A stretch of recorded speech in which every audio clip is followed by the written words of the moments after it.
Dolphins have bromances in which male pairs may last up to 15 years and help each other hook up with females. Which is ironic, because that's the way I want to live my life, considering I haven't found my life's porpoise. Ladies and gentlemen, welcome to the Uncouth podcast. We're your hosts. I'm Jacob Pell, and next to me is... Carl Davis III. Carl the Bones, the Boner Davis, just like last week. Alright, so we've got a short time. We're going to start calling this the Daddy Bones. Not the Daddy Bones, the Daddy and Bones, because Daddy Bones is how I came about. Ha ha ha Ha ha. Alright, we have short time, lots of current events. Carl, anything new with you? Nothing really new, Jake. Nothing really new. How about you? Well, I got a rat-ass haircut, and I felt like I was the prime piece of meat in a butcher shop walking around. Your confidence was on 10 It was on 10. I josed, and I got soft ghosted. It was awesome. It's okay, Jake. We're still... The best of us. Yeah. No. See, we got Jude walking around. Anyone, if you've seen Jude, he looks like... like the Walking Dead. Like the Walking Dead guy, you know what I'm talking about? The long hair. Yeah. Is it Norman Reedus? That guy? Norman, yeah. It looks like that guy if he had 10 inches of pipe. Alright, that's what he looks like. Alright, let's get to some current events. So, talking about this. An Argentine woman sentenced to 13 years for cutting off her quote-unquote lover's genitals in a revenge attack. This young lady, class act by the way, her boyfriend showed his friends their homemade sex tape and is now sentenced to 13 years behind bars. She is, because she cut his dick off. Thoughts, Carl? You gonna be showing your sex tapes around now? No, those are staying in the cloud. I thought you said staying in the closet. I was like, well, now we need to have a completely different conversation. So how many years did she got? She's getting 13. She cut off, it says here, 90%. 90%. 90%. It's a stump now under his legs. It's like a little flap of skin. It's just like, hi guys. I understand doing something. Yeah, I don't understand this, but I understand getting revenge or something like when people I don't know something for. I don't know, when you slash somebody's tires or something. That's bad. You shouldn't do that. But I understand, it's a vengeful action because you feel wronged. Yeah. Yeah. This was not right. This was too much. This was too much. This is some gangland shit. When you snitch on somebody in the cartel, they fucking cut your tongue out. Yeah, this is what the fuck that is. Dude, it's so good because they said she surprised him. She's like, oh, I have a surprise for you. So it says she covered his eyes with a velvet mask and proceeded to cut off 90% of his penis. Gentlemen, next time your girlfriend says she has a surprise for you, just run the other way. Or just think about, what have I done in the past 24 hours that might want to... Right, if I did something right, it's like, oh, I'm going to like this. Or if you're like, man, Sergio saw that sex tape. I don't know how I feel about this. This might go really south. He said, I felt like I was going to die. I didn't even know she had cut me. How did he not realize? I don't know, because... That's interesting. Yeah. He didn't even know? That's a total reset if you even get clocked there, let alone get... I know. Did you take clipping shears? A lawn trim? Just... Was that blood on the floor? Oh, my... Oh, no. Yep, no. We're moving on to the next one. Oh, my God. That makes just saw a picture of the blood on the floor. Yeah, that's all I have to say about that. That's he had to crawl out of there. There was too much blood on the floor for any other way. Yeah, that was some cartel shit, dude. Ugh. All right, Miley Cyrus is saying goodbye to her latest flame, Caitlyn Carter, after she split from Liam Hemsworth, the Hunger Games star, Mr. Big Sexy himself. There's a lot of big sexies out there, but let me tell you. Is that what Kevin calls himself? That is what Kevin calls himself, Mr. Big Sexy? No, just Big Sexy. That's a joke. Every time, oh no. When we go to Mafia, we play Mafia at, what was it, the Games Club. He's like, what do you, and everybody's like, oh, there's new players here? Yeah, everybody introduce yourself. It would be like Carl. Somebody else would be like Miles. Kevin would be like, Big Sexy. Oh my No, God. You have to earn the right to be called Big Sexy. You can't be like, ladies and gentlemen, in the red corner, what do you want to call yourself? Big Sexy. Yeah, no, we're gonna change that. We're gonna call you the Gringo Mandingo. We're gonna change it. I'd love to hear your thoughts on the process to get the term Big Sexy with Kevin. That'd be a funny conversation. To be Big Sexy, you just have to walk around with a certain amount of flair, of confidence. Girls have to be naturally attracted to you. It's not that girls aren't naturally attracted to Kevin. I can't testify to that, but I can tell you off the record they aren't. Kevin, I love your Off brother. the record. Off the record, on the record. This is being recorded. I'm not the same. Off the record, on the record. Okay, keep going. Back to Miley Cyrus. Back to Miley Cyrus. That's so fast, man. I mean, How long was she with what's his name? The guy? The girl, less than a week. Okay. And they were, yeah, they were all over social media posting stuff, them together. And then she just posted on her IG, she goes, what did she say? Goodbyes are never easy, and it's her, like, throwing fingers up in a bikini. That's just... I don't know, she said she didn't want a particularly serious relationship. She Okay. just wants to focus on her career, which I get, but then... Why would you post on social media? Why would you publicize it? I don't know. That seems like something, like, maybe she thought she would, and then, like, after a week, she realized it just wasn't what she wanted, or something like that. That seems like a very short time to realize that by. Maybe publicity stunt? Could be. Could be. There's a lot of stuff that people say are publicity stunt. Like, there's what's their names? What's her name? Camila Cabello started dating Shawn Mendes, and it was like a whole fan, it was like a whole, like, what was it?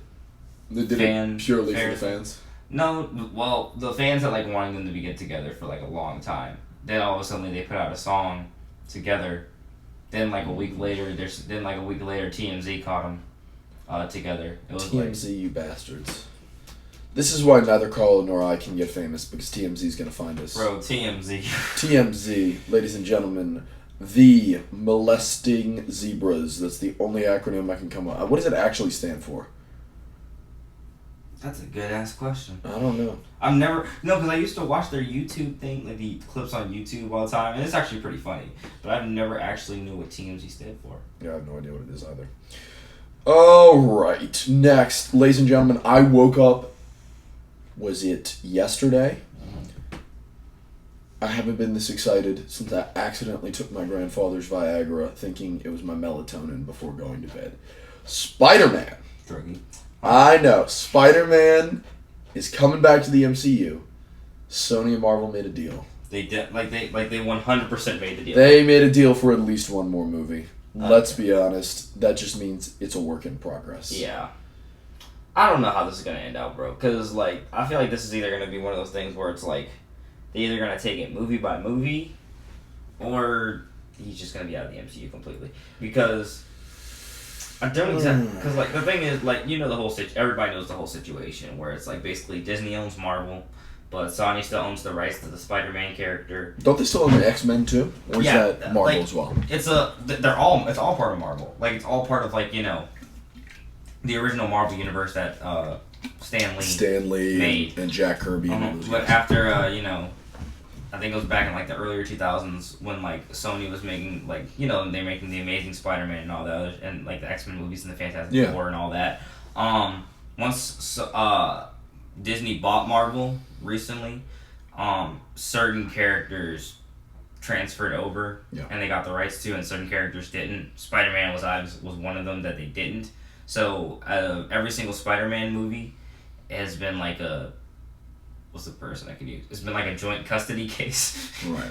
Where, like, basically... You get him this weekend, I get him the next one, Terry. Pretty much. And, like, they've, like, basically kind of split the profits on from the movies. I mean, that's... Yeah. And all of his appearances.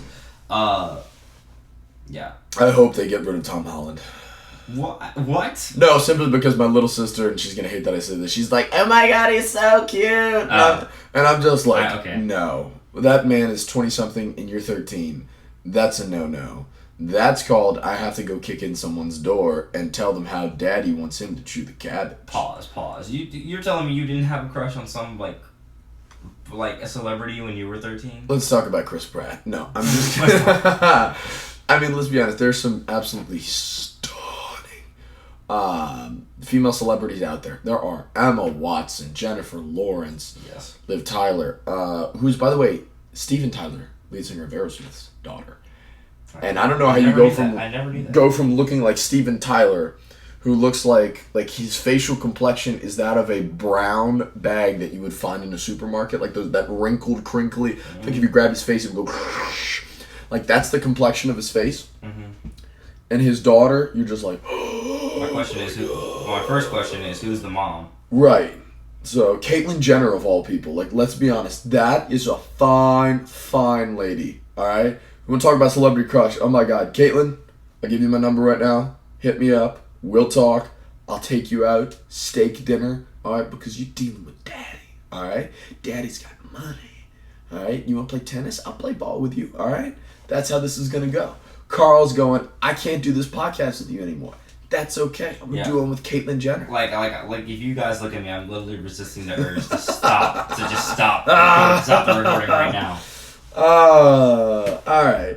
Tom Brady's popularity tied into white rage and white supremacy. Oh, Jesus, I completely disagree with this. Yeah, Kyle, because he's a kinesiology professor from University of Rhode Island, and he said he wrote a book called Making American White Men Great Again, Tom Brady, Donald Trump, and the Allure of White Male Omnipotence in a Post-Obama America.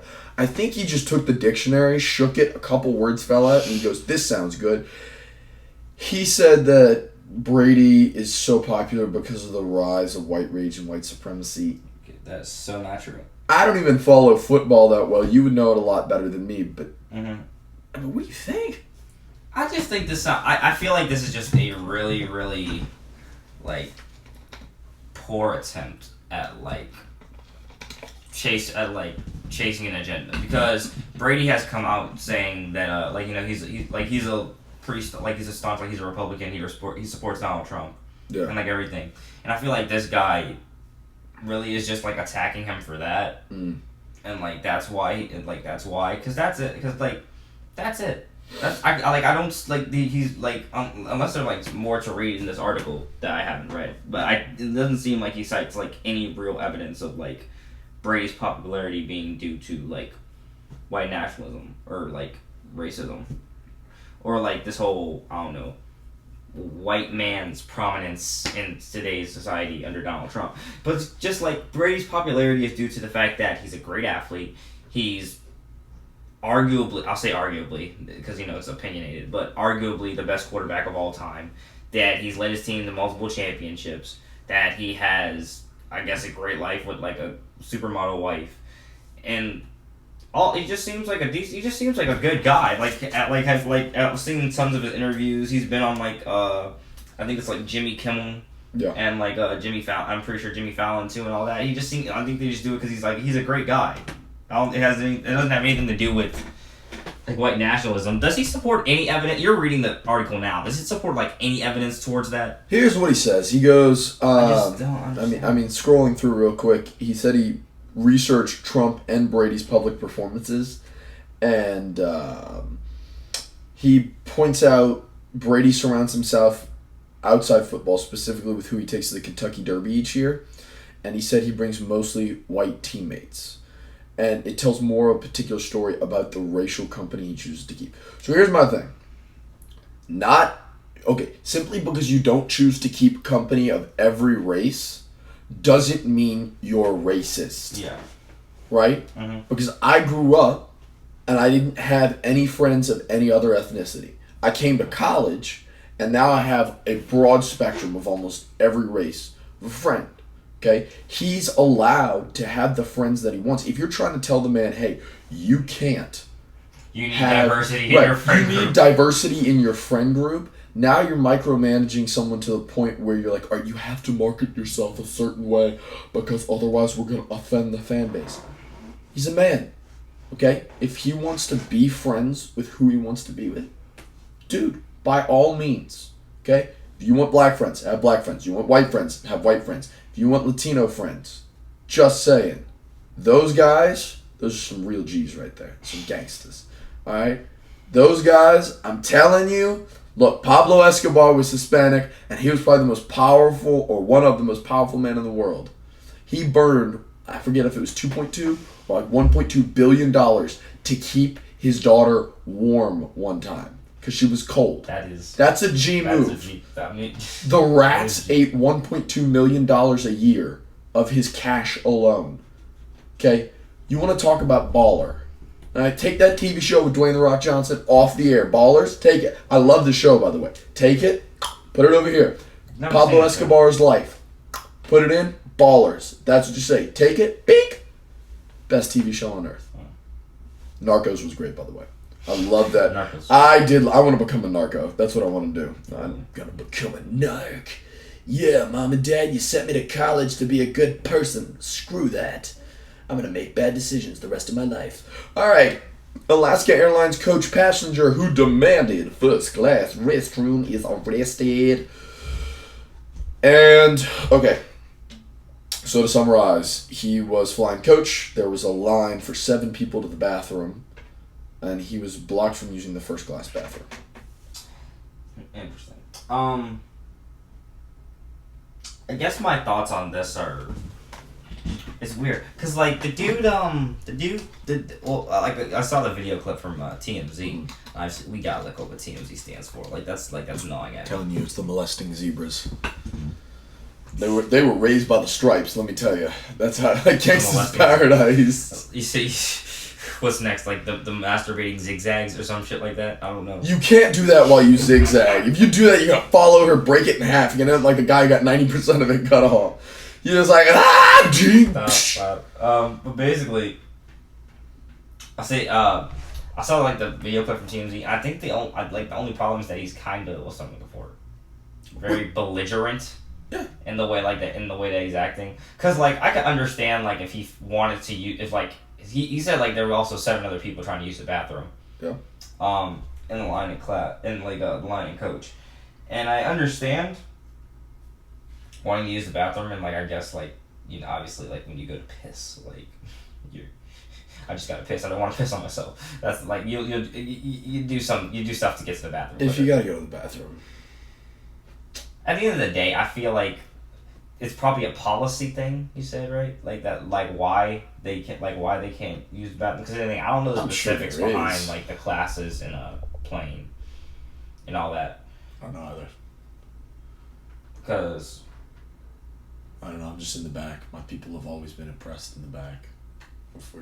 Like I ain't never sat in the front either. I ain't never sat in the front either. No, I've never been in first class. I'm sure it's fun. If you've seen the movie Inception, where they're like hot girls delivering champagne and they're like sitting in lounge chairs like the one I'm sitting in right now, and they're all like, in the socioeconomic status of southern China, and they're like having those conversations. That's probably what first class is like.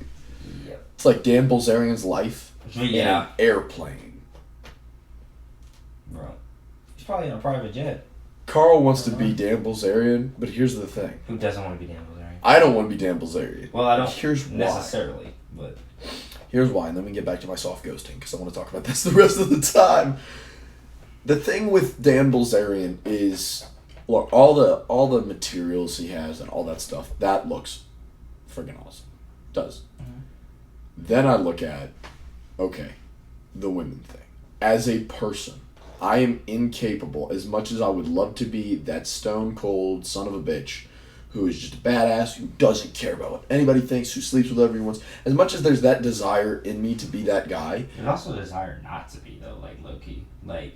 Well, yeah, but then you look at all the rock stars or the rappers or whatever, and they're like, yeah, dude, I'm a different girl every night, different. And you're just like, oh, man, this gotta be so free, that's so whatever. And then I was listening to a podcast, the Toddcast podcast, great podcast, by the way. Mm-hmm. And he was talking to Chad Kruger, and Chad goes, because I'm so dedicated to my music, all my relationships with females have suffered. He's like, because that's the only thing that matters to me. And he goes, and if I could go back to younger me, I would fix that. He goes, because, I'm divorced. Me and my mom had a rough relationship growing up. He's like, I'm on the however many girlfriends. He's like, I cheated on this one. I did this. And you're like, this is the guy who he's worth, I think, plus $60 million. He is one of the most sought-after songwriters, right? Owns his own record company, multi-million-dollar rock band. Still is like, man, I wish I could fix that. And you're like, maybe it's not all that it's cut out to be. Maybe it is. Oh, yeah, of course there. I mean, I think of course there is. Like, I've heard songs from rappers and rock stars, obviously, about, like, the materialism and how, like, even rappers who have literally rapped about it before, being like, this is the life, like, women, girls, drugs, cars, money, all that. Let's keep it at women and not girls, because that's how you get in trouble. Bro, shut the fuck up. you know what I meant. But like I've heard like rappers talk about like liking that stuff, and like basically like living in like that. What's the word? Is it hedonism? Living A hedonistic lifestyle. Yeah, living in like that Greek, hedonistic. Yeah, living in like that hedonistic lifestyle. But then later on, like literally making songs about like how sad it is, how depressed they are, and how they feel like they can't actually have like genuine human connection with somebody, or like with like the women in their lives because of that, either that lifestyle by itself or like just because of their dedication to their music. So like I guess it's like it's just I think it's just the fact that like it's great but it's temporary and you want something that's like permanent. But like I'm coming to find but like I guess like they come to find out that like most things in life aren't. Yeah. Like when they make those songs. I would say that's accurate. I mean, it's pretty indicative of who you are as a person if you're the guy. Because I have friends that are that guy that are just like, I will not sleep alone. They're like, every night you're like, how the hell are they pulling that? Jude, my roommate, right? He is dating somebody right now, or was dating somebody. I'm not sure where that stands right now. I'm okay with saying that on the podcast. Okay. And he's just... He walks around with such confidence. He walks around as such a genuine human being. And what he said about treating girls is he goes, I just treat them like a person. Yeah. He goes, I don't look at it like, oh my God, this is the most beautiful person I've ever met. He goes, oh my God, this is a person just like me who has the same doubts, the same quandaries, is living a life on a college campus just like me. So all of a sudden that mystique that surrounds that person is pulled back, the veil's back, and you're like, oh, you're just like me. I haven't figured out how to get there yet. It's just hard. It's just something that comes with practice because I don't think I figured out how to get there yet either. All Carl does is he walks up and he goes, listen, you can keep playing around with that guy. Or you can come. Like 10. And let me show you. Like 10. Good time. No, don't do 10. That's what Jake's going to do. Jake's going to be like, hey, when you ready for a real man. Oh, yes. Yes, that's a good just line. Let me know. When you're ready for a real man. Just give me a call. That's just... Then just slides his number on a piece of paper. What's that? Is that who sings that? Charlie Puth? I'm only one call away. Yeah, that one. See, this is the problem. Carl and I can't hang out outside of the podcast because then we start singing and snapping our fingers. And then we're about to start making songs. And making like absolutely terrible songs. We were in the UREC last night singing. What is it? Shorty, I don't mind. If you dance on a pole, doesn't make you... which is completely wrong, by the way. Look, I don't judge a woman. Hey. I don't judge a woman. Look, if you're a fireman and you like to dance on your pole, okay? Like, you want to slide down that sucker, be my guest.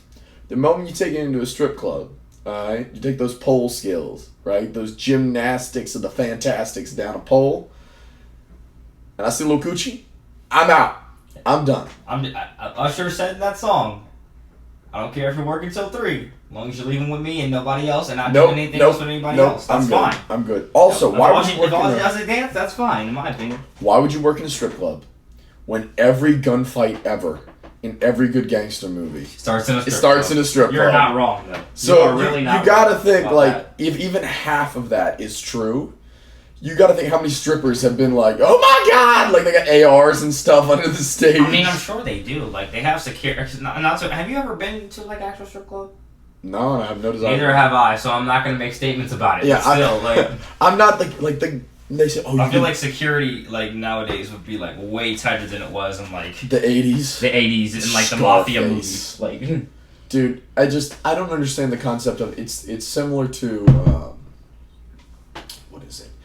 I don't want to say pornography because that's different, but like the strip industry, like you can look but you can't touch. Okay, so now you're basically window shopping at something you can't have, causing yourself sexual frustration.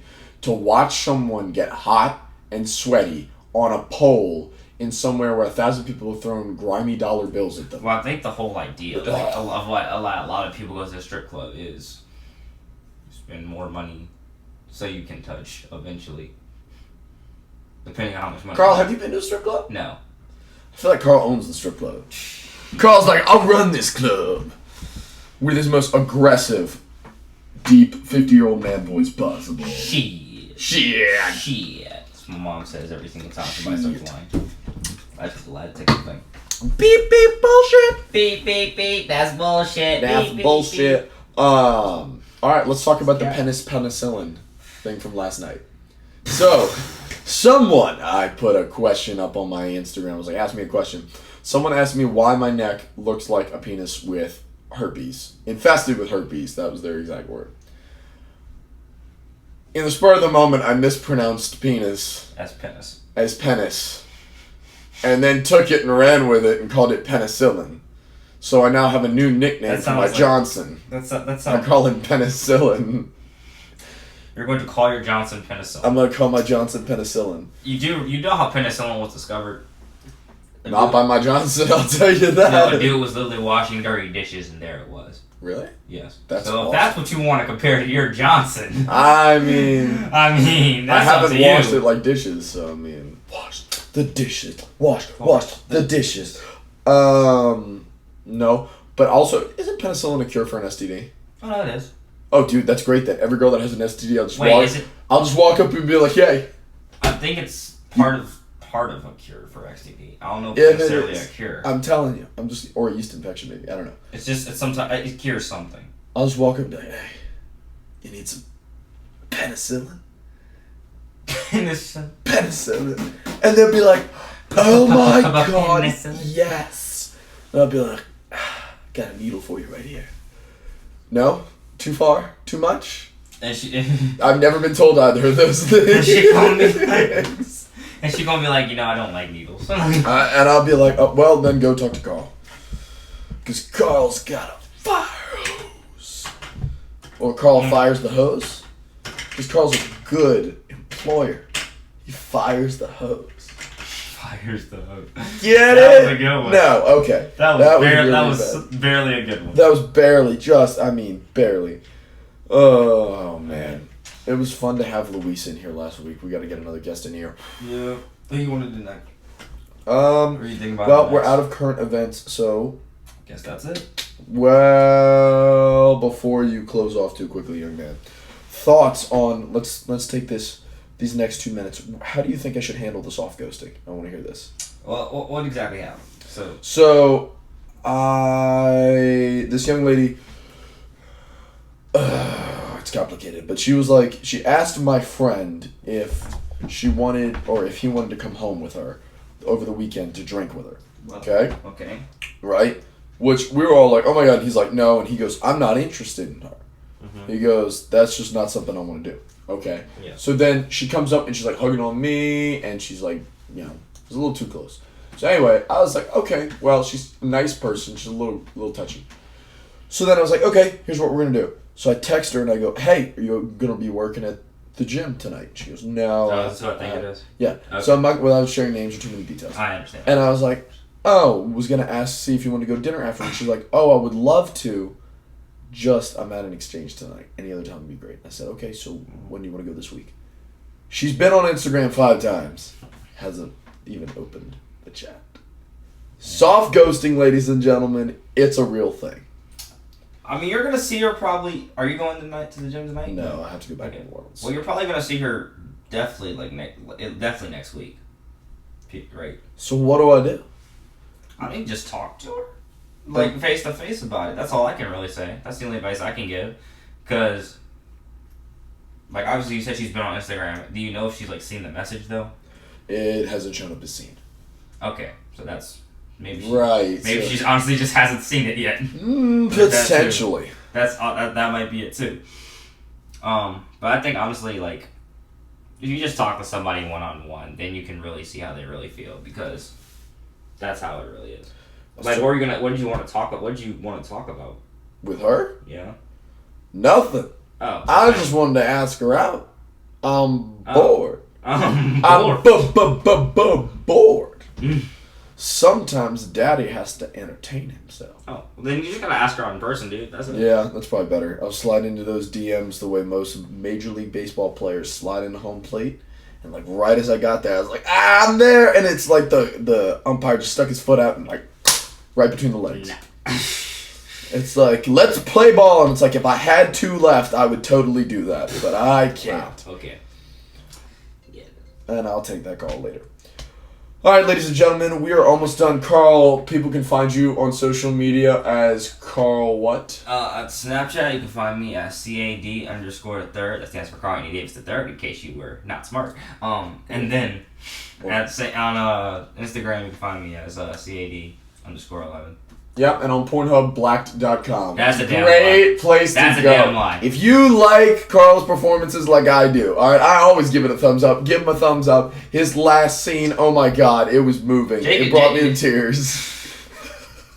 All right, ladies and gentlemen. Jake is doing this to distract you from his performance on Spank Bang. 3 dudes, one. I'm not even gonna stop. Whoa! I was gonna stop right now. It was 4. Okay. And a goat. Okay, everybody. This has been the Uncouth podcast. Thank you for listening. I'm Carl Anthony Davis, and my host, co-host.